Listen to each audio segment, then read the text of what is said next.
ನಾವು ಯಾವ ವಿಷಯಕ್ಕೆ ಎಷ್ಟು ಮಹತ್ವ ಕೊಡ್ತೀವಿ ಮತ್ತು ಯಾವ ವಿಷಯಕ್ಕೆ ಎಷ್ಟು ಮಹತ್ವ ಕೊಡಂಗಿಲ್ಲ ಅನ್ನೋದೊಂದು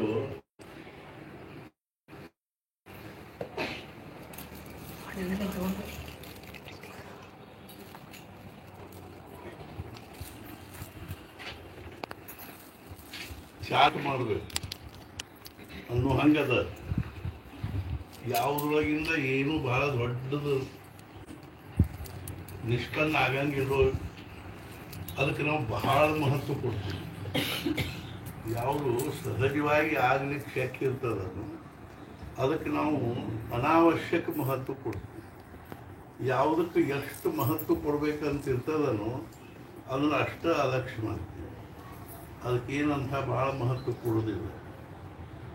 ಆದರೆ ಇದರ ಸರಿಯಾದ ದೃಷ್ಟಿಕೋನ ನಮಗಿಲ್ಲ ಅಷ್ಟ. ಮತ್ತು ಅದಕ್ಕನುಸಾರವಾಗಿ ಯಥಾ ದೃಷ್ಟಿ ತಥಾ ಸೃಷ್ಟಿ ಅಂತ ನಮ್ಮ ದೃಷ್ಟಿಕೋನ ಇಲ್ಲ ಅಂದಾಗ ಅದ್ರ ವ್ಯಾಲ್ಯೂಯೇಷನ್ನೂ ಇಲ್ಲ. ಅದ್ರ ವ್ಯಾಲ್ಯೂಯೇಷನ್ ಗೊತ್ತಿಲ್ಲ ಅನ್ನೋದು ಎಷ್ಟು ಗೊತ್ತಿಲ್ಲ ಅಂದರೆ ಗೊತ್ತು ಮಾಡಿಕೊಳ್ಳೋ ಮನಸ್ಥಿತಿಯೊಳಗೂ ಇಲ್ಲ ಅಥವಾ ಗೊತ್ತು ಮಾಡಿಕೊಳ್ಳೋ ಪ್ರಯತ್ನವೂ ಇಲ್ಲ ಅನ್ನುವಂಥದ್ದು ನಮ್ಮದು ಪರಿಸ್ಥಿತಿ ಆಗಿದೆ. ಅದಕ್ಕೆ ಅವ್ರ ಜೀವನದೊಳಗಿನ ಪ್ರಸಂಗ ಮಹತ್ವ. ಈಗ ಒಂದು ಮದುವೆ ಪ್ರಸಂಗ ಅಂತ ಇಟ್ಕೊಳ್ಳೋಣ. ಇವತ್ತು ನಾವು ನೋಡ್ತೀವಿ ಅದಕ್ಕೆ ಎಷ್ಟೊಂದು ಮಹತ್ವ ಕೊಡ್ತಾರೆ. ಎಷ್ಟು ದೊಡ್ಡ ದೊಡ್ಡ ಲಕ್ಷಗಟ್ಟಲೆ ಕೊಟ್ಟು ಲಕ್ಷಗಟ್ಟಲೆ ಬರೀ ವಿಡಿಯೋ ಫೋಟೋ ಕ್ಯಾಮ್ರಾಕ್ಕೆ ಖರ್ಚು ಮಾಡೋದು. ನಾನು ಮುಂಬೈಗೆ ಹೋಗಿದ್ದೆ. 12 ಕ್ಯಾಮ್ರಾ 8 ತಾಸು ಅವಕ್ಕೆ ಒಂದು ಸಣ್ಣ ಕಂಟಿನ್ಯೂಸ್ ಅವು ಏನು ಮಾಡ್ತಾಯಿದ್ವು ಅಂದ್ರೆ ಕೆಲಸ ಮಾಡ್ತಾಯಿದ್ವು. ಏನಿಲ್ಲ ನಮ್ಮ ಮಾರಿ ಮಸಡಿ ಚಂದವ ಅಂತ ನಾವು ಅಷ್ಟು ಚಿಟ್ಟಿಯ ಇದನ್ನು ತಕ್ಕೋತೀವಿ, ಫೋಟೋ ತಕ್ಕೋತೀವಿ, ಏನು ನಾವು ವಿಡಿಯೋ ಮಾಡಿಸ್ಕೋತೀವಿ. ನಾವಾಗಿ ಕುಣಿದು ಮಾಡಿಸ್ಕೋಬಾರ್ದು, ಫೋಟೋ ತೆಗಿಸ್ಕೋಬಾರ್ದು. ಮಂದಿಗೆ ಇವ್ರ ಫೋಟೋ ತೆಗಿಯೋಣಪ್ಪ, ಇವ್ರ ಫೋಟೋ ನಮ್ಮನ್ಯಾಗ ಇಟ್ಕೊಂಡು ಅನ್ನೋ ಹಂಗೆ ಅನಿಸುವಂಥ ಮಾರಬೇಕು. ನಾವು ಹಿಂಗೆ ನಿಂತು ಸೆಲ್ಫಿ ಯಾಕಂದ್ರೆ ಯಾರು ತೆಗಿಯೋದೇ ಇಲ್ಲ ನಮ್ಮ ಮಾರಿ. ಹೀಗಾಗಿ ನಾವು ಸೆಲ್ಫಿ ಹೊಡ್ಕೊಳ್ಳೋದು. ಎಷ್ಟರೇ ನಾವು ಬೌದ್ಧಿಕವಾಗಿ ಅಧಃಪತನಕ್ಕೆ ಹೋಗಿವಿ ಅಂದರೆ ನಾನಿನ್ನೆ ವಿನೋದವಾಗಿ ಅಲ್ಲ ನನ್ನ ಅಂತಃಕರಣ ಬಂದು ಇನ್ನು ಶಾಲೆಗೆ ಹೋಗದೆ ಇರೋವ್ರ ಬಗ್ಗೆ ನನಗೆ ಹೆಚ್ಚು ಮಹತ್ವ ಅನಿಸುವಂಥ ಪರಿಸ್ಥಿತಿ ಬಂದವು. ಮತ್ತು ಶಾಲೆಗೆ ಕಳಿಸದೆ ಇರೋವ್ರನ್ನ ನಾವು ನಮ್ಮ ಹತ್ರ ಇಟ್ಕೊಳ್ಳಿಕ್ಕೆ ತಯಾರಿದ್ದೀವಿ. ಶಾಲೆಗೆ ಹೋಗಬಾರ್ದು. ಸಂಸ್ಕೃತಿ ಕೆಟ್ಟ ಹೋಗ್ಲಿಕ್ಕತ್ತದ, ಭ್ರಷ್ಟ ಆಗ್ಲಿಕ್ಕತ್ತದ, ನಷ್ಟ ಆಗ್ಲಿಕ್ಕತ್ತೆ ಅನ್ನೋ ಕಲ್ಪನಾ ಇದೆ ನಮಗೆ. ಇದಕ್ಕೆ ಒಂದು ಮುಖ್ಯ ಕಾರಣ ಏನು ಅಂದ್ರೆ ಬುದ್ಧಿಗೆ ನಾವು ಭಯಂಕರ ಎಷ್ಟು ಅವಶ್ಯಕತೆ ಇರೋ ಅಷ್ಟು ಮಹತ್ವ ಕೊಡ್ಲಿಕ್ಕತ್ತೀವಿ ಬುದ್ಧಿಗೆ. ಬರೀ ಒಂದು ಬುದ್ಧಿ ಅದು ಎಲ್ಲರೊಳಗೂ ಇರೋ ಬುದ್ಧಿನ ಅದು. ಇವತ್ತು ಹರಿಜನರು, ಸಮಗಾರರು, ಹೊಲ್ಯಾರು, ಮಾದರು ಸಹಿತ DC AC BC ಇದ್ದಾರೆ. ಅವ್ರ ಬುದ್ಧಿ ಅದ ಅದ್ರೊಳಗೆ ತಲೆಯಾಗ. ಹಾಗೆ ನಮ್ಮದು ಒಂದು ಬುದ್ಧಿ ಅದ. ಆ ಬುದ್ಧಿ ನಮ್ಮ ವ್ಯಕ್ತಿತ್ವದ ಮೂಲ ಏನಾಗಿದೆ ಅಂದ್ರೆ ಅದು ಸ್ವರೂಪ ಆಗಿದೆ. ಉಳಿದ ಅಂತಃಕರಣ, ಭಾವನಾ, ವಿಚಾರ ಅಥವಾ ಸಂಸ್ಕೃತಿ, ಧರ್ಮ, ಅಧ್ಯಾತ್ಮ ಇವುಗಳಿಗೆ ನಮ್ಮ ಜೀವನದಾಗ ಏನೂ ಮಹತ್ವ ಇಲ್ಲ ಅನ್ನೋದಕ್ಕೆ ನಮ್ಮ ಹುಡುಗರು 5 ಮಾಲಿ ಜಪ ಮಾಡ್ತಾರೆ ಅನ್ನೋದಕ್ಕೆ ನಮ್ಮ ಹುಡುಗ SSLC ಒಳಗೋ BAದೊಳಗೋ BSc ಒಳಗೋ ಫಸ್ಟ್ ಕ್ಲಾಸ್ ಬಂದ ಅನ್ನೋದಕ್ಕೆ ನಾವು ಎಷ್ಟು ಮಹತ್ವ ಕೊಡ್ತೀವೋ ಅದಕ್ಕಿಂತ ಹೆಚ್ಚಿಗೆ ಮಹತ್ವ ನಮ್ಮ ಹುಡುಗ 5 ಮಾಲಿ ಜಪ ಮಾಡ್ತಾನೆ ಅನ್ನೋದಕ್ಕೆ ನಾವು ಕೊಟ್ಟರೆ ನಮಗೆ ಖರೆ ಸಂಸ್ಕೃತಿಯ ಬಗ್ಗೆ ಒಂದು ಅಭಿಮಾನ, ಪ್ರೇಮ ಅನ್ನಿಸ್ತದೆ ಅಂತ ತಿಳ್ಕೋಬೇಕು. ಆದ್ರೆ ನಮ್ಮಲ್ಲಿ ಅದು ಉಳಿದಿಲ್ಲ, ಅದು ದೌರ್ಬಲ್ಯ ಆಗಿಬಿಟ್ಟದು. ಆದರೆ ಸತ್ಪುರುಷರು ಅದನ್ನು ಭಾಳ ತೋರಿಸ್ತಾರೆ. ನಾವು ಮಹಾರಾಜ ಚರಿತ್ರೆಯನ್ನು ಭಾಳ ಸೂಕ್ಷ್ಮವಾಗಿ ಅಭ್ಯಾಸ ಮಾಡಿದರೆ ಈಗ ನಾನು ಛತ್ರಪತಿ ಶಿವಾಜಿ ಚರಿತ್ರೆ ಓದ್ತಾನೂ ಇದ್ದೀನಿ, ಅದನ್ನು ಸೀರಿಯಲ್ ನೋಡ್ತಾನೂ ಇದ್ದೀನಿ. ನನಗೆ ಆಶ್ಚರ್ಯ ಅನ್ನಿಸ್ತು. ಅವಾಗಿನ ಕಾಲದಲ್ಲಿ ಅವೇನು ಶಾಲೆಗೆ ಹೋಗಲಿಲ್ಲ, LKG ಇಲ್ಲ, UKG ಇಲ್ಲ, ನರ್ಸರಿ ಇಲ್ಲ. ಅವರಮ್ಮ ಜೀಜಾಬಾಯಿ ಅವನು ತಯಾರು ಮಾಡಿದ್ರು. ಆದರೆ ಎಂಥ ದೊಡ್ಡ ವ್ಯಕ್ತಿ ಇದ್ದ ಅಂದರೆ ನಮಗೆ ಆಶ್ಚರ್ಯ ಅನ್ನಿಸ್ತದೆ. ಬರೀ ಒಬ್ಬ ಪರಾಕ್ರಮಿ ಇದ್ದಾನ, ಶೂರ್ ಇದ್ದಾನ, ವೀರ್ ಇದ್ದಾನ ಅನ್ನೋದೇನಲ್ಲ ಅಂದ್ರೆ ಅವನ ವ್ಯಕ್ತಿತ್ವದ್ದೇನು ಮಹಾನತೆ ಅಲ್ಲ. ಆದರೆ ಎಂಥ ಸದ್ಗುಣ ಇದ್ದ, ಎಂಥ ಒಂದು ವಿಲಕ್ಷಣ ಗುಣಗಳು ಅವನಲ್ಲಿದ್ದು ಅನ್ನೋದನ್ನು ನೋಡಿದ್ರೆ ಅನ್ನೋದರಿಂದಾಗೇ ಇಷ್ಟು ಪ್ರಸಿದ್ಧ ಆಗ್ಯಾನ ಅಷ್ಟೆ. ತಿಳ್ಕೊಳ್ತಾ ಹೆಂಗೋ ನಮ್ಮ ಮಹಾರಾಜರ ದೃಷ್ಟಿಕೋನ ಹೆಂಗಿತ್ತು, ಅವಾಗಿನ ಹಂಗೂ ಈಗೂ ಆಗ್ತಾವ. ಇವಾಗಿನ ಭಾಳ ವಿಕೃತ ಸ್ವರೂಪದಾಗ ಆಗ್ತವೆ. ಅವನು ಹೇಳ್ತಾನಂತೆ, ಇವಾಗ ನಾವು ಎಂಥ ಒಂದು ಪದ್ಧತಿ ನೋಡ್ತೀವಿ ಅಂದರೆ ಅದನ್ನ ಹೇಳ್ತೀನಿ. ಆಮೇಲೆ ಮೊದಲೇದ್ದೇನು ಅಂದ್ರೆ ಮಹಾರಾಜರು ಸಣ್ಣವರಿದ್ದಾಗ 6-8 ವರ್ಷದವರಿದ್ದಾಗ ಮೊದಲೇ ಸಲ ಮನೆ ಬಿಟ್ಟು ಹೋದ್ರು. ಅವರಿಗೆ ಆವಾಗನ ವ್ಯಾಲ್ಯೂಯೇಷನ್ ಆಯ್ತು, ನಾನು ಏನು ಮಾಡಿದರೆ ನಾನು ನನ್ನ ಜೀವನದಲ್ಲಿ ಒಂದು ಸಫಲತೆ ಹೊಂದಬಹುದು ಅನ್ನೋ ಕಲ್ಪನಾ ಬಂತವ್ರ. ಆವಾಗ ಅವ್ರು ಏನು ಮಾಡಿದ್ರು, ಮನೆ ಬಿಟ್ಟು ಹೋಗ್ಬಿಟ್ರು. 8ನೇ ವರ್ಷಕ್ಕೆ ಮೊದಲನೇದಾಗಿ ಸದ್ಗುರು ಶೋಧ ಮಾಡಬೇಕು, ಸತ್ಪುರುಷನ ಹುಡುಕಬೇಕು, ಅವ್ರ ಜೊತೆಗೆ ಇರಬೇಕು, ಅವ್ರ ಸಹವಾಸ ಮಾಡಬೇಕು, ಅವ್ರ ಅನುಗ್ರಹಕ್ಕೆ ಪಾತ್ರ ಆಗಬೇಕು ಅನ್ನೋ ಭೂಮಿಕಾ ಅವ್ರಿಗೆ 8ನೇ ವರ್ಷಕ್ಕನ. ಆಮೇಲೆ ಕೊಲ್ಹಾಪುರ ತನಕ ಹೋದ್ರು ಇಬ್ಬರು ಮಿತ್ರರ ಜೊತೆಗೆ. ಅವ್ರ ಮನ್ಯಾಗ ಗೊತ್ತಾಗ್ತದೆ, ಕರ್ಕೊಂಬಂದು ಮುಂದೆ 2 ವರ್ಷ ಮತ್ತೆ ಮನೆಯಾಗಿದ್ದು. ಅರ್ಥಾತ್ ಏನು ಅಂದ್ರೆ ಅವ್ರು 2 ವರ್ಷ ಮನೆಯಾಗಿದ್ರು. ಅವಾಗ ಮನೆಯಿನ ಮಂದೆಲ್ಲ ವಿಚಾರ ಮಾಡ್ಲಿಕ್ಕೆ ಹತ್ತು, ಇವನು ಹಿಂಗೆ ಬಿಟ್ಟರೆ ಇವು ಮತ್ತೆ ಓಡಿ ಹೋಗ್ತಾನೆ ಮನೆ ಬಿಟ್ಟು. ಆದ್ದರಿಂದ ಅವ್ರು ಮದುವೆ ಮಾಡಬೇಕು. 10ನೇ ವರ್ಷಕ್ಕೆ ಮದುವೆ ಮಾಡಿದರು. ಆ ಹುಡುಗಿ ಪಾಪ ಅವಾಗ ಇನ್ನೂ ಅರ್ಥಾತ್ ಅವ್ರ ಮನೆಯವರು ಇನ್ನೂ ಸಣ್ಣ ವಯಸ್ಸು, 6-7 ವರ್ಷದವರು. ಹಿಂಗಾಗಿ ತವ್ರ ಮನ್ಯಾಗ ಇದ್ರು. ಆದರೆ ಇವರು ಅದ್ರ ಬಗ್ಗೆ ಏನು ವಿಚಾರ ಮಾಡಿಲ್ಲ. ಹೆಂಡತಿ ಅಲ್ಲಿ ತವ್ರ ಮನೆ ತಾವು ಇಲ್ಲಿದ್ದೀವಿ, ಯಾವಾಗ ಕರ್ಕೊಂಡ್ಬರ್ಬೇಕು, ಏನು ಎಂತ ಅದನ್ನು ವಿಚಾರ ಮಾಡಲಿಲ್ಲ ಅವರು. ಮತ್ತೆ ಯಾವಾಗ ಮನೆ ಬಿಟ್ಟು ಹೋಗಿನೋ ಅಂತ ವಿಚಾರ ಮಾಡಿದ್ರು. ಅವ್ರ ವಿಚಾರ ಬಂದಿಲ್ಲ, ಹೆಂಡತಿದ್ದಾಳ ಮನ್ಯಾಗ. ಮುಂದೆ 12ನೇ ವರ್ಷಕ್ಕೆ ಮತ್ತೆ ಅವ್ರ ಅಮ್ಮಗೆ ಹೇಳಿ ಮನೆ ಬಿಟ್ಟರು. ಮುಂದೆ 8 ವರ್ಷ ಅಡ್ಡಾಡಿದ್ರು. ಸದ್ಗುರುಗಳ ಶೋಧ ಮಾಡಿದರು, ಸದ್ಗುರುಗಳನ್ನು ಹುಡುಕಿದ್ರು, ತುಕಾಮಾಯಿಗಳು ಸದ್ಗುರುಗಳಾದರು. 12ನೇ ವರ್ಷಕ್ಕೆ ಮನೆ ಬಿಟ್ಟವರು. ಅವಾಗಿನ ವಯಸ್ಸೇನು, ಅವಸ್ಥೆ ಏನು, ಉತ್ತರ ಭಾರತ ಎಲ್ಲ ಸಂಚಾರ ಮಾಡಿ ದೊಡ್ಡ ಸತ್ಪುರುಷನ ಭೇಟಿಯಾಗಿ ಅವ್ರು ಬೇರೆ ವ್ಯಕ್ತಿ ಇದ್ರು, ಬೇರೆ ವ್ಯಕ್ತಿತ್ವ ಇತ್ತು, ಅದು ಬರೋಬ್ಬರಿ ಅಲ್ಲ. ನಮ್ಮ ಕಣ್ಣು ಮುಂದದಲ್ಲ ಅವ್ರ ಚರಿತ್ರೆ. ಅದರೊಳಗೆ ಏನಾದರೂ ತಥ್ಯ ಇರ್ಬೋದು, ಸಾಲ್ ಇರ್ಬೋದು, ವೈಶಿಷ್ಟ್ಯ ಇರ್ಬೋದು. ಅದು ನಾವು ಎಂದೂ ವಿಚಾರ ಮಾಡಲಿಕ್ಕೆ ಹೋಗೇ ಇಲ್ಲ. ಮುಂದೆ ಅವ್ರಿಗೆ ತುಕಾಮಾಯಿಗಳು ಸದ್ಗುರುಗಳಾಗಿ ದೊರೆತು. ಎಷ್ಟನೇ ವರ್ಷಕ್ಕಂದ್ರೆ 14 ವರ್ಷ ಆಗಿದ್ದು ಅವರು ಮಹಾರಾಜರಿಗೆ. ಅಲ್ಲಿ ನೋಡಿದ್ರೆ ಗೊತ್ತಾಗ್ತದೆ. 14ನೇ ವರ್ಷಕ್ಕೆ ತುಕಾಮಾಯಿಗಳು ಸಿಕ್ಕು. ಆಮೇಲೆ ಅವ್ರ ಸಹವಾಸದಲ್ಲಿ ಮತ್ತು ನನಗೆ ಒಂದು ಆಶ್ಚರ್ಯ ಏನು ಅನಿಸ್ತಂದ್ರೆ, ತುಕಾಮಾಯಿಗಳ ಬಗ್ಗೆ ಅವ್ರಿಗೆ ಏನೂ ಗೊತ್ತಿಲ್ಲ ಮೊದಲೇದ್ದು. ಅವ್ರ ವ್ಯಕ್ತಿ ಏನು, ಯಾರು, ಎಂಥ ಗೊತ್ತಿಲ್ಲ. ಎರಡನೇದಾಗಿ ಏನು ಅಂದರೆ, ಹಾಗಾದ್ರೆ ಅವ್ರು 4 ಮಂದಿ ಬಾಯಾಗದೆ ಚಲೋ ಅನ್ಸ್ಕೊಳ್ಳೋಂಗಿದ್ದಾರೆ ಏನು ಅನ್ನೋದನ್ನು ನಾವು ವಿಚಾರ ಮಾಡಿ ನೋಡ್ಲಿಕ್ಕೆ ಹೋದ್ರೆ ಹುಚ್ಚು ತುಕ್ಕೆ ಅನಿಸ್ಕೋತಿತ್ತು. ಮತ್ತು ಅವ್ರದೆಲ್ಲ ಆಕಾರ ವಿಕಾರವು ಹಂಗೆ ಇರ್ತಿತ್ತು. ಒಂದು ಬರೀ ಟೊಂಕಕ್ಕೆ ಒಂದು ಖಣ ಸುತ್ತಕೊಂಡಿರ್ತಿದ್ರು. ಕೈಯಾಗ ಹಸಿರು ಬಳಿ, ಕೊಳ್ಳಾಗ ಶಂಖದ ಮಾಲಿ, ಮತ್ತು ಕೈಯಾಗ ಒಂದು ಚಿಲಿಮಿ, 2 ನಾಯಿ ಮರಿ.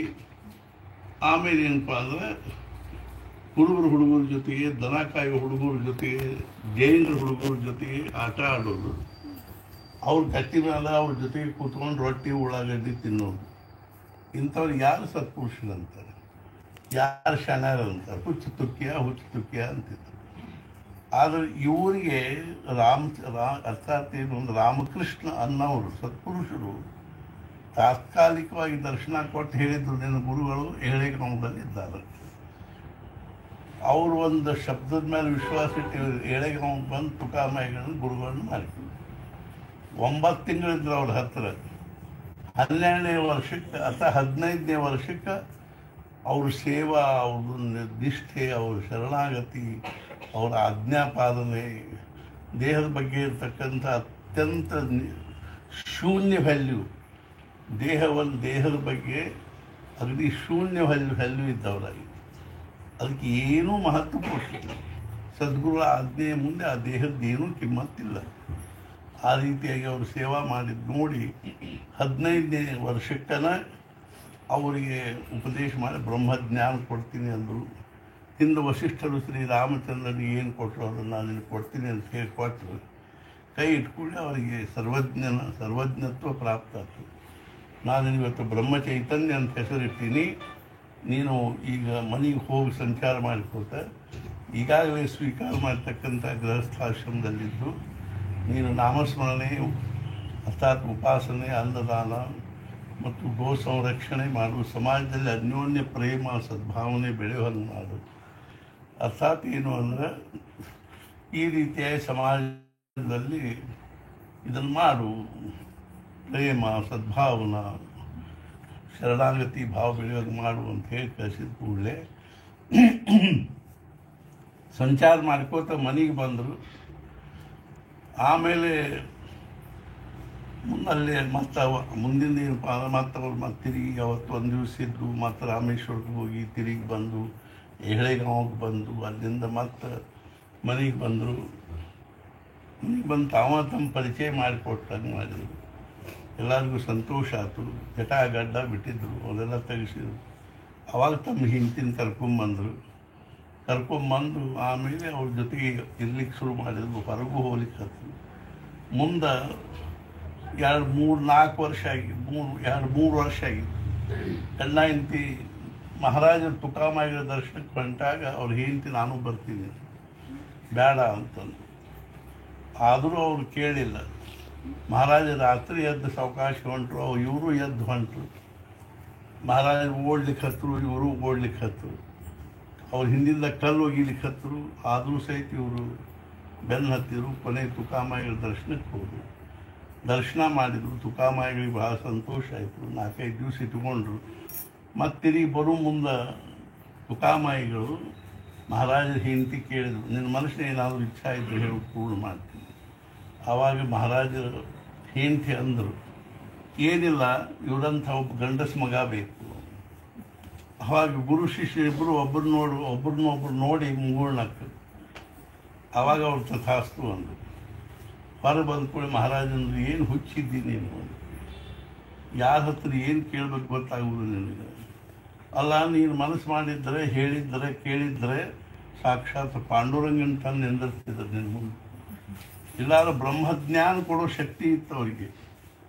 ಅವ್ರ ಹತ್ರ ಇದನ್ನು ಏನು ಕೇಳ್ತೀನಿ, ಪ್ರಪಂಚದ ವಸ್ತು, ಈ ದೃಶ್ಯದ ವಸ್ತುಗಳ ಲಕ್ಷಣ ಹೆಂಗದ ಅಂದರೆ ಈ ದೃಶ್ಯದಲ್ಲಿ ಅವ್ರು ಏನಾದರೂ ಕೊಡ್ಬೋದು, ಆದರೆ ಅವ್ರು ಕೊಟ್ಟರೂ ಸಹಿತ ಆ ವಸ್ತುವಿನಲ್ಲಿರ್ತಕ್ಕಂಥ ಅಶಾಶ್ವತಪಣ ಅನ್ನೋ ಧರ್ಮ ಏನದನ್ನು ಅದರ ಲಕ್ಷಣ ಅದರ ಲಕ್ಷಣ ಇಲ್ಲದ ಬಾಜು ಸರಿಸಿ ನಮಗನ್ನು ತಗೊಳ್ಳಿಕ್ಕಾಗುವುದಿಲ್ಲ.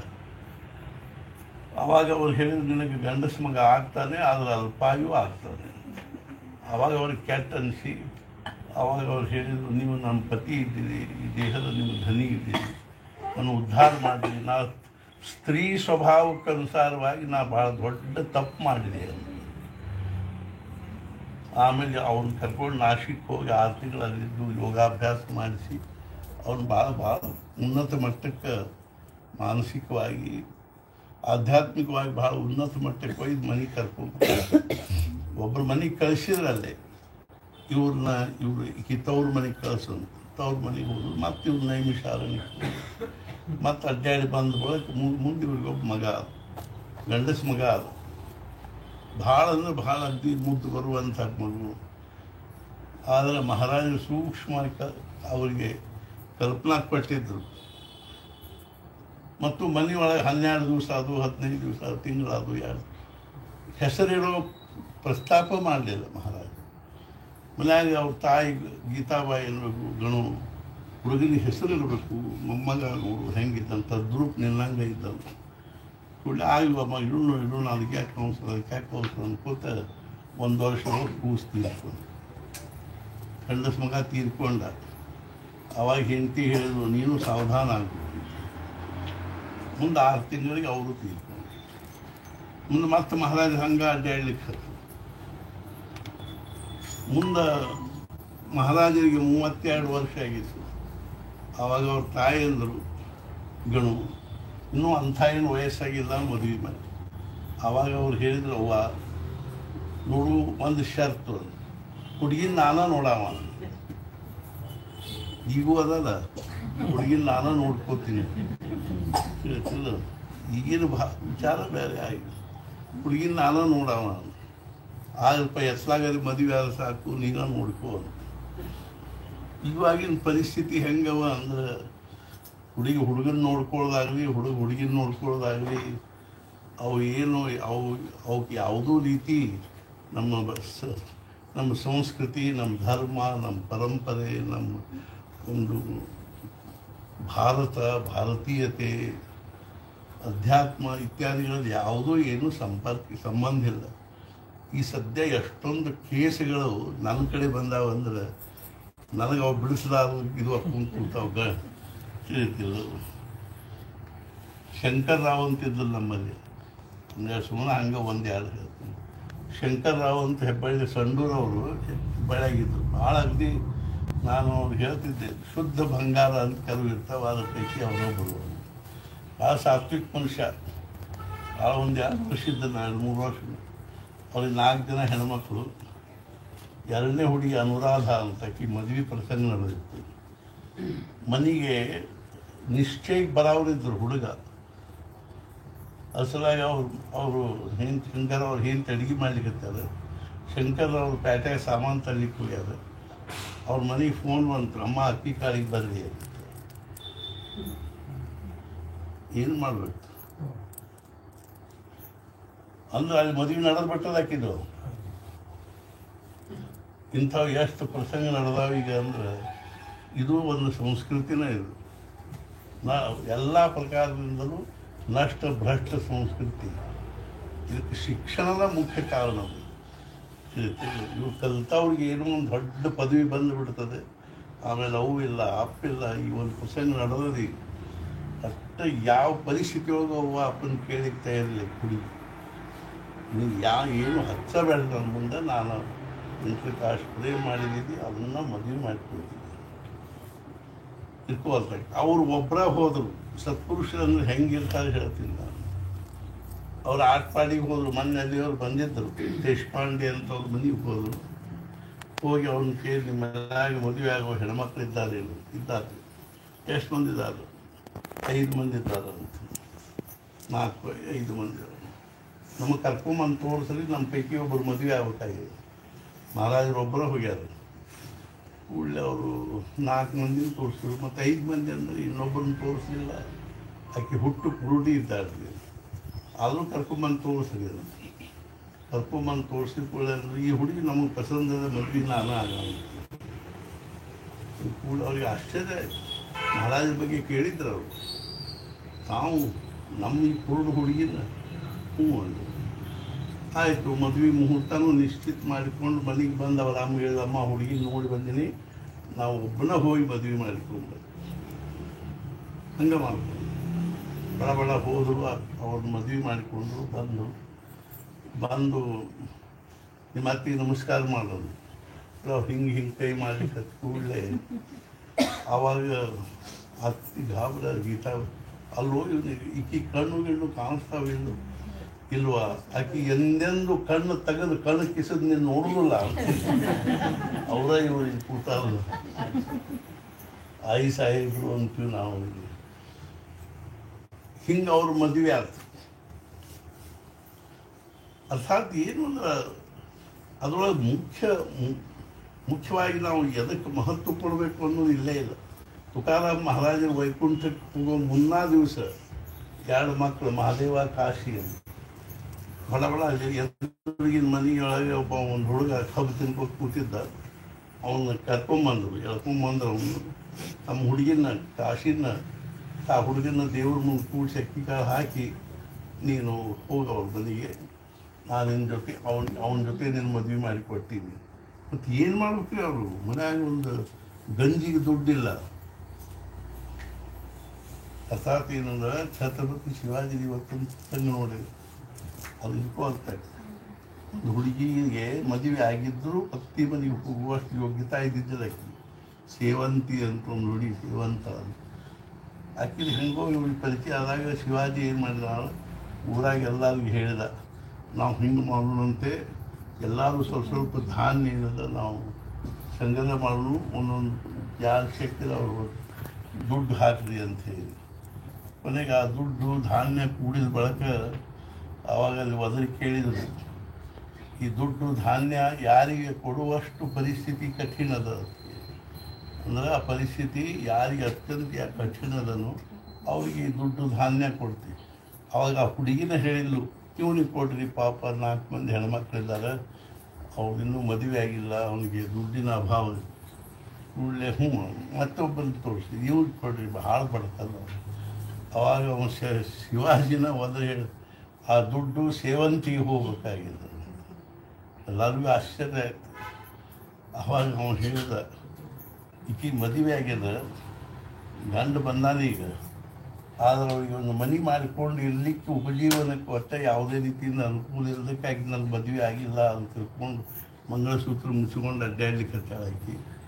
ಆದ್ದರಿಂದ ಆಕಿನ ತೊಗೊಂಡು ಆ ಗಂಡನ್ನು ಕರ್ಕೊಂಬಂದು, ಇದನ್ನು ಧಾನ್ಯ ಮತ್ತು ದುಡ್ಡು ತೊಗೊಂಡೋಗಿ ನೀವು ನಿಮ್ಮ ಪ್ರಪಂಚ ಮಾಡಿಕೊಂಡಿರಿ ಇಟ್ಕೊಳ್ತಾರೆ. ಹಂಗೆ ಸತ್ಪುರುಷರದು ಭಾಳ ದೊಡ್ಡ ವೈಶಿಷ್ಟ್ಯ ಏನು ಅಂದ್ರೆ, ಈ ಲೌಕಿಕ ಜೀವನಕ್ಕೆ, ಶಾರೀರಿಕ ಪ್ರಾಪಂಚಿಕ ಜೀವನಕ್ಕೆ ಅವರು ಏನೂ ಮಹತ್ವ ಕೊಡೋದಿಲ್ಲ. ನಾವು ಅದಕ್ಕೆ ಅವಾಸ್ತವ ಮಹತ್ವ ಕೊಟ್ಬಿಡ್ತೀವಿ. ಮನೆ ಅಂಥದ್ದಿರಬೇಕು, ಅದರೊಳಗೆ ಏನೇನು ಸಾಮಾನು ಇರಬೇಕು, ಟಿ ವಿ ಅಂಥ ಕಿಮ್ಮತ್ತಿಂದಿರಬೇಕು, ಅದೇನಿರಬೇಕು, ಇದೇನಿರಬೇಕು, ಇಂಟೀರಿಯರ್ ಡೆಕೋರೇಷನ್ಗೆ ಎಷ್ಟು ಖರ್ಚು ಮಾಡಬೇಕು, ಎಲ್ಲ ವಿಚಾರ ತಿಳ್ಕೊಳ್ಳ. ಈ ಪ್ರಸಂಗ ಬಂದಿರೋದು ಏನು ಅಂದರೆ, ಸತ್ಪುರುಷದ ಚಮತ್ಕಾರ ಹೆಂಗಿರ್ತದೆ. ಇದೇ ಪ್ರಹ್ಲಾದ್ ಮಹಾರಾಜನ ಪುಸ್ತಕ ಕೊಟ್ಟರು ಅವರಿಗೆ ನಮಗೆ. ಪ್ರಹ್ಲಾದ್ ಮಹಾರಾಜರು ಅಂದ್ರೆ, ಮಹಾರಾಜರು ಒಬ್ಬರು ಶಿಷ್ಯರಿದ್ದರು. ಅವ್ರ ಹೆಸರು ಪಾಂಡುರಂಗ ಮಹಾರಾಜರು ಅಥವಾ ರಾಮಾನಂದ ಮಹಾರಾಜರು. ಅವ್ರ ಶಿಷ್ಯರು ಪ್ರಹ್ಲಾದ್ ಮಹಾರಾಜರು. ಸಾಖರ್ ಖೇಡ ಅಂತ ಒಂದು ಊರದು, ಅಲ್ಲಿ ಪ್ರಹ್ಲಾದ್ ಮಹಾರಾಜರು ಇರ್ತಿದ್ರು. ಇವ್ರಿಗೆ ಭಾಳ ಸಣ್ಣವರಿದ್ದಾಗ ಇವರು ರಾಮಾನಂದರ ಶಿಷ್ಯರಾಗಿದ್ದರು. ಬಹಳ ಅಂದ್ರೆ ಬಹಳ ಸಾತ್ವಿಕ ಮನಸ್ಸವರು. ಅವರು ಅಗ್ರಿ ವೃದ್ಧರಾದಾಗೂ ಸಹಿತ 100 ಮಂದಿನ ಕರ್ಕೊಂಡು ಯಾತ್ರಕ್ಕೆ ಹೋಗ್ತಿದ್ರು. ಒಂದು ಸಂದರ್ಭದಲ್ಲಿ ಅವ್ರು ಎಷ್ಟು ಜನರಿಗೆ ಊಟಕ್ಕೆ ಹಾಕ್ತಿದ್ರು ಅಂದರೆ, ರಸ್ತೆದಾಗ 2 ಕಡೆಗೂ ಪೋಳ್ಪಾಟ್ ಲಟ್ನಿ ಇಟ್ಕೊಂಡು ಜನರು ಚಪಾತಿ ಹೋಳಿಗೆ ಮಾಡ್ಲಿಕ್ಕೆ ಕೂತಿರ್ತಿದ್ರು ರಸ್ತೆದಾಗ. ತಿಳ್ತು ಎಲ್ಲರೂ ಖೋಲಾಗಿ ಹೆಣ್ಮಕ್ಳು ಚಪಾತಿ ಹೋಳಿಗೆ ಮಾಡ್ಕೊಂಡು ಕೂತಂಗೆಲ್ಲ ರಸ್ತೆದಾಗ ಇತ್ಲಾಗ ಒಂದು 20 ಇತ್ಲಾಗ 20 ಪೋಳ್ಪಾಟ್ ಲಟ್ನಿ ಇಟ್ಕೊಂಡು ಅದನ್ನು ಅರ್ಥ ಬೇಸವರು. ಇದು ಭಾಳ ದೊಡ್ಡ ಇದು ವ್ಯಕ್ತಿ ಇದ್ದರು. ಅವ್ರಿಗೆ ಸ್ವಲ್ಪ ಇದು ಆಯಿತು, ಮದುವೆ ವಯಸ್ಸಾದ ಕೂಡಲೇ ರಾಮಾನಂದ ಮಹಾರಾಜರು ಅಂದ್ರೆ ಪಾಂಡುರಂಗ ಮಹಾರಾಜರು ಅವ್ರಿಗೆ ಏನು ಅಲ್ಲಿಗೆ ಹತ್ತರು ಅಂದರೆ, ಸ್ವತಃ ಪಾಂಡುರಂಗ ಮಹಾರಾಜರು ಮದುವೆ ಮಾಡ್ಕೊಂಡಿದ್ದಿಲ್ಲ, ಬ್ರಹ್ಮಚಾರಿ ಇದ್ದರು. ಪ್ರಹ್ಲಾದ ಮದುವೆ ಮಾಡ್ಕೊ. ಪ್ರಹ್ಲಾದ ಮಹಾರಾಜರು ನಾವು ಅಲ್ಲೇ, ಯಾಕೆ ಏನಾಗ್ತದೆ ಮದುವೆ ಮಾಡ್ಕೊಂಡ್ರೆ, ಮದುವೆ ಮಾಡ್ಕೋ ನಾವು ಅಲ್ಲೇ. ನೀವು 4 ಸಲ ಹೇಳಿದ ಕೂಡಲೇ ನಮ್ಮ ಆಜ್ಞೆ ಮಾಡ್ಕೋತೀನಿ ಕೂಡಲೇ. ಅವಾಗ ಅವರೊಂದು ಪ್ರಹ್ಲಾದ್ ಮಹಾರಾಜರೊಂದು ಷರ್ತು, ಹುಡುಗಿನೂ ನೀವೇ ನೋಡ್ಬೇಕು, ಮದುವೆನೂ ನೀವೇ ನಿಂತು ಮಾಡಬೇಕು ಅಂದ್ರೆ ನಾ ಮದುವೆ ಮಾಡ್ಕೊಳ್ಳೋಣ.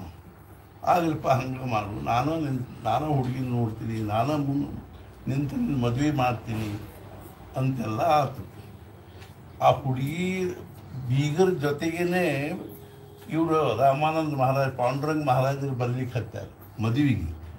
ಹುಡುಗಿನ ಕರ್ಕೊಂಡು ಮೆಹಕರ್ ಅಂತ ಒಂದು ಊರದ ಅಲ್ಲಿ ವೆಂಕಟೇಶ್ವರ ದೇವಸ್ಥಾನ, ಬಾಲಾಜಿ ದೇವಸ್ಥಾನದಲ್ಲಿ ಅವ್ರ ಮದುವೆ ಆಯಿತು. ಇತ್ಲಾಗ ಗೋಂದಾವಲಿ ಒಳಗೆ ಏನಾಯ್ತು ಅಂದ್ರೆ ಇವ್ರ ಮದುವೆ ಗುರುವಾರ ಶುಕ್ರವಾರ ಇತ್ತು. ಇತ್ಲಾಗ ಗೋಂದಾವಲಿಯಲ್ಲಿ ಏನು ನಡೆದಿತ್ತು ಅಂದ್ರೆ ಅದಕ್ಕಿಂತ 8 ದಿವಸ ಮುಂಚೆ, ಒಂದು 7-8 ದಿವಸ ಮುಂಚೆ ಮಹಾರಾಜರು ಏನಂದರು, ರಾಮ ಅರ್ಥಾತ್ ಏನು ಆನಂದ ಸಾಗರ ಮಗಳ ಮದುವೆ ಮಾಡೋದದ ಎಂದ ಬರೋ ಗುರುವಾರ, ಹುಡುಗ ಯಾರು ಇನ್ನೂ ನೋಡಿಲ್ಲ ಅಂತ. ನೋಡ್ರಿ, ಮದುವೆ ಅರ್ಥಾತ್ ಆನಂದ ಸಾಗರ ಮಗಳ ಮದುವೆ ಆಗೋದು ತಿಳಿತಿಲ್ಲ. ಆನಂದ ಸಾಗರರು ಮಹಾರಾಜರಿಗೆ ಏನಂದ್ರು ಅಂದ್ರೆ, ಮಹಾರಾಜ್ ನನ್ನ ಮಗಳ ಮದುವೆ ಮಾಡಬೇಡ್ರಿ ಅಂತ. ಯಾಕೆ?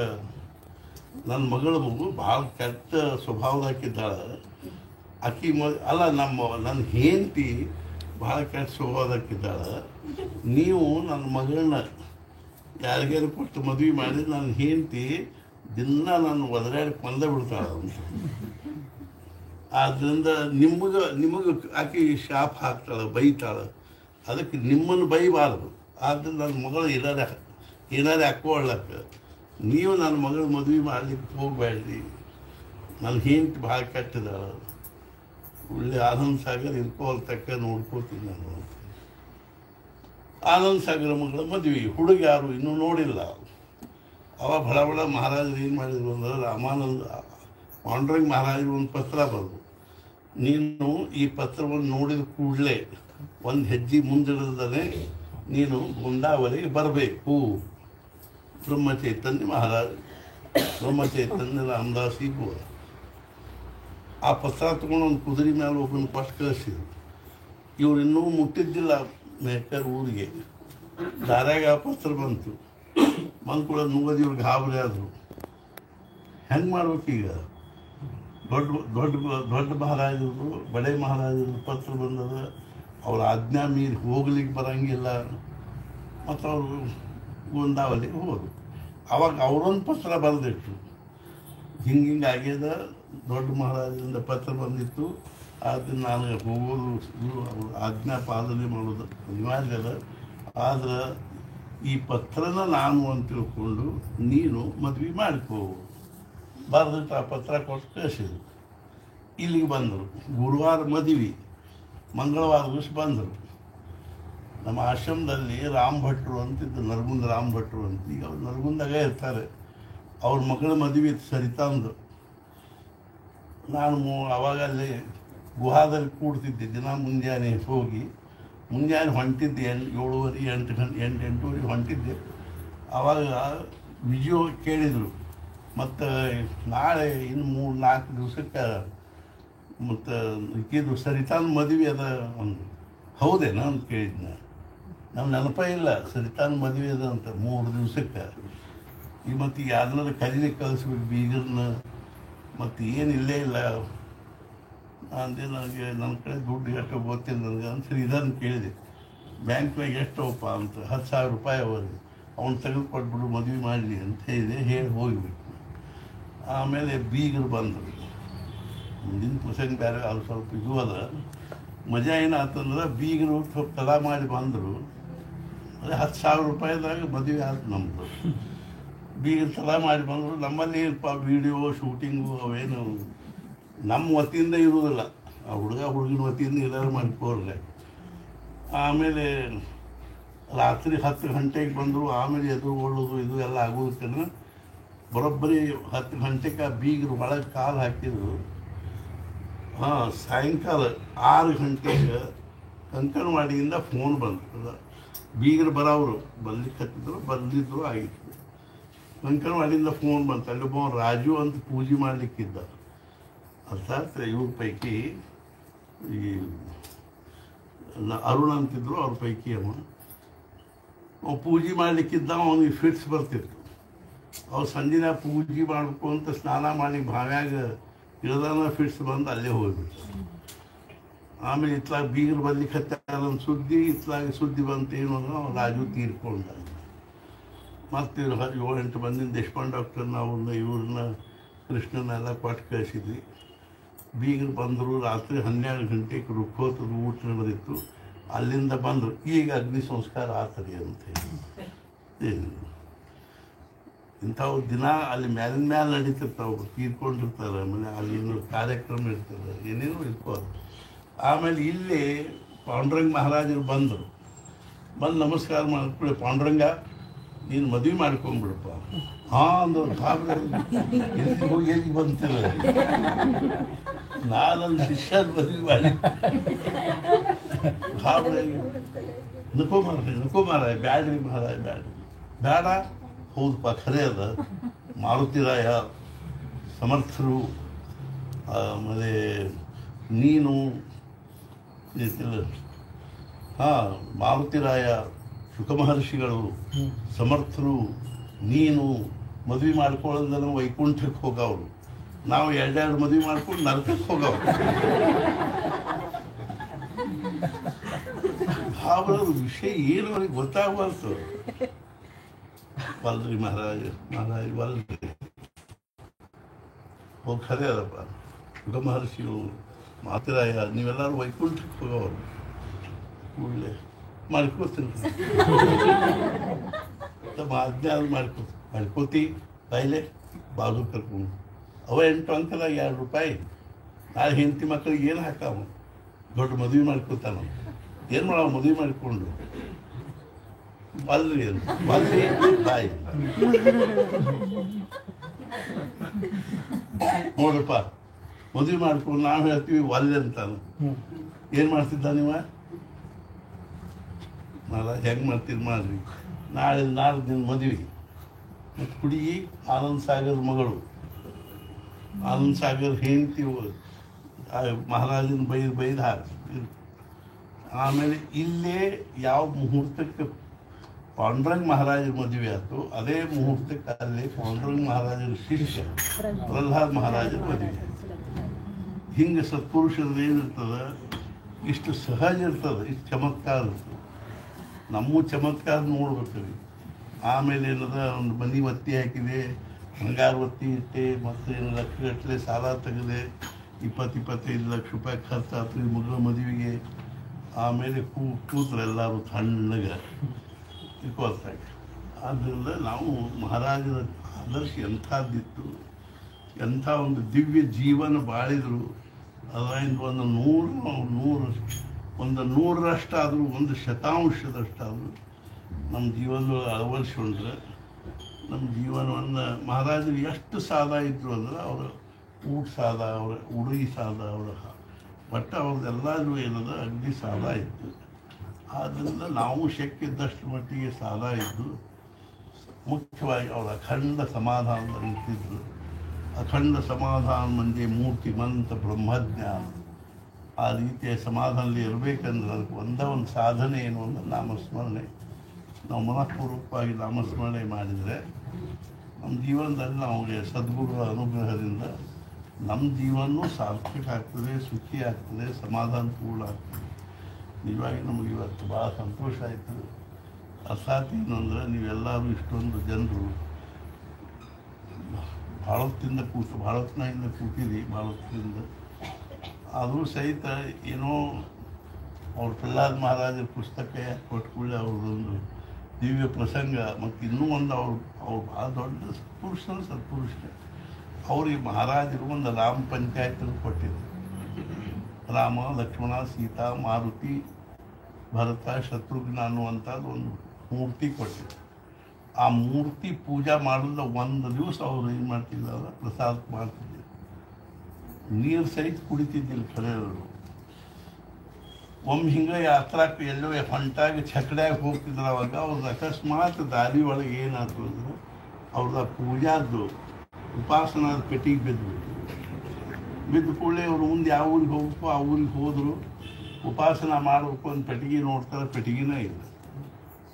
ಆವಾಗ ಅವ್ರು ಹೇಳಿದರು, ಅದು ಆ ಅರ್ಥಾರ್ಥ ಏನು ಅಂದ್ರೆ, ರಾಮರಾಯನ ಪೂಜೆ ಆಗೋ ಹೊತ್ತು ನಾ ಬಾಯಾಗ ನೀರು ಹಾಕೋದು. 3-4 ದಿವಸ ಹುಡುಕಿದ್ರೆ ಅದನ್ನು ಕೊನೆಗೆ ಸಿಕ್ಕ ಒಳಗೆ ತೊಗೊಂಡು ಬಂದರು. 4 ದಿವಸ ಅವ್ರು ನೀರು ಸಹಿತ ಕುಡಿದಿತ್ತು. ಅಷ್ಟು ನಿಷ್ಠಾದಿಂದ ಅದನ್ನು ಮಾಡ್ತಿದ್ರು. ಸತ್ಪುರುಷರದು ಯಾವಾಗಲೂ ಸತ್ಪುರುಷರದಲ್ಲೇ ಅದು. ಆದ್ದರಿಂದ ನಾವು ಅದನ್ನು ಸ್ವಲ್ಪ ಜೀವನದಲ್ಲಿ ಅಳವಡಿಸಿಕೊಂಡು ಈ ಮನುಷ್ಯ ಜನ್ಮವನ್ನು ಸಾರ್ಥಕ ಮಾಡಿಕೋಬೇಕು. ಅವ್ರಿಗೆಲ್ಲರಿಗೂ ನಮಗೆಲ್ಲರಿಗೂ ಆಯುಷ್ಯ ಆರೋಗ್ಯ ಐಶ್ವರ್ಯವನ್ನು ಅನುಗ್ರಹಿಸಲಿ. ಇವರೊಂದು ಜಪಾದ ಬರ್ರಿ ಅಂತ ನನಗೆ ಮಲ್ಕೊಂಡೆ. ಅದು ನಿನ್ನೆ ಸ್ವಲ್ಪ ಆಯಾಸ ಆಗಿ ಇವತ್ತು ಇದು ಆಗಿ ಮತ್ತು ಯಾತ್ರೆ ಲಘುನ ಆಗಲಿಲ್ಲ. 5 ಗಂಟೆಗೆ ಎದ್ದು 5 ಗಂಟೆಗೆ 4:30 ಎದ್ದಿದ್ದೆ. 5:30 ಎದ್ದು ಬರಬೇಕು ಅಂತ ಮಾಡಿದ್ದೆ. ಆಮೇಲೆ ಸ್ವಲ್ಪ ಹೇಳಲಿಕ್ಕೆ ತಡ ಆಯಿತು. ಅದು ನೀವೆಲ್ಲ ಜಪ ಮಾಡಿದ್ರಿ. ಮುಂದಿನ ಒಂದೇನು ಪ್ರಸಂಗದ ಅದು ಭಾಳ ಎಲ್ಲರಿಗೂ ಅರ್ಥಾತ್ ಏನು ಅಂದ್ರೆ ಸಂತೋಷವನ್ನು ಉಂಟು ಮಾಡುವಂಥ ಆ ರೀತಿಯಾಗಿ ನಾವೆಲ್ಲರೂ ಮಹಾರಾಜ ಪ್ರಸಾದ ತಗೋಬೇಕು. ಇಷ್ಟೋ ತನಕ ಶಾಂತವಾಗಿ ಕೂತ್ಕೊಂಡು ಕೇಳಿದ್ರಿ. ಅಂದರೆ ಚೂರ ಇಂಥವು ಏನಾದರೂ ಓದ್ಕೋತ ಕೇಳ್ಕೋತ ಇರಬೇಕು. ಪ್ರತಿ ದಿವಸ ಒಂದು 10 ವಿಚಾರಗಳನ್ನು 4 ವಿಚಾರಗಳನ್ನಾದರೂ ಮಹಾರಾಜರ ವಿಚಾರ ಓದಿದೆ, ಸತ್ಪುರುಷರ ವಿಚಾರ ಓದಿದೆ ಕೇಳಿದೆ ಅನ್ನುವಂತೆ ಇದ್ದರೆ ಆವತ್ತಿನ ದಿವಸ ಸಾರ್ಥಕ ಅಂತ ತಿಳ್ಕೋಬೇಕು. ಎಂದು ನಾವು ಸತ್ಪುರುಷರ ವಿಚಾರಗಳನ್ನು ಕೇಳಲಿಲ್ಲ ಓದಲಿಲ್ಲ, ನಮ್ಮ ಜೀವನದೊಳಗಿಂದ ಆವತ್ತಿನ ದಿವಸ ವೇಸ್ಟ್ ಆಯಿತು ಅಂತ ತಿಳ್ಕೋಬೇಕು. ಅಂದರೆ ಏನಾದರೂ ಮುಂದೆ ಹೆಜ್ಜೆ ಬೀಳ್ತದೆ. ಇಲ್ಲದೇ ಇದ್ದ ಭಾಳ ಕಠಿಣದ ಪರಿಸ್ಥಿತಿ. ಆದರೂ ಮಹಾರಾಜ ನಮ್ಮನ್ನು ಅನುಗ್ರಹಿಸಿ ಅಂತ ಹೇಳಿ ಸದ್ಗುರುನಾಥ ಮಹಾರಾಜ್